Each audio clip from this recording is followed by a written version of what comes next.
Dilaporkan hampir 1.000 serangan Hizbullah telah dilakukan terhadap Israel.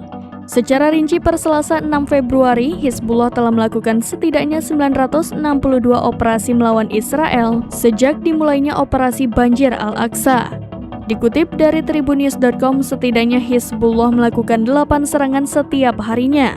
Namun Hizbullah pernah menyerang Israel sebanyak 26 kali operasi hanya dalam waktu 1 hari. Dalam grafik yang diklaim oleh Hizbullah, masing-masing dari 22 pemukim Israel diserang sebanyak 72 kali. Sementara untuk situs militer dan perbatasan Israel lainnya telah diserang ratusan kali. Akibat serangan intens tersebut, 43 pemukim Israel telah dievakuasi dan 230.000 pemukim mengungsi.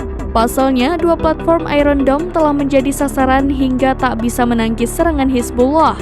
Serangan tersebut juga mengakibatkan 56 kendaraan militer hancur lebur. Rudal mematikan Hizbullah setidaknya membuat 2.000 warga Israel tewas. Kondisi ini membuat Israel berada di dalam krisis di awal tahun 2024.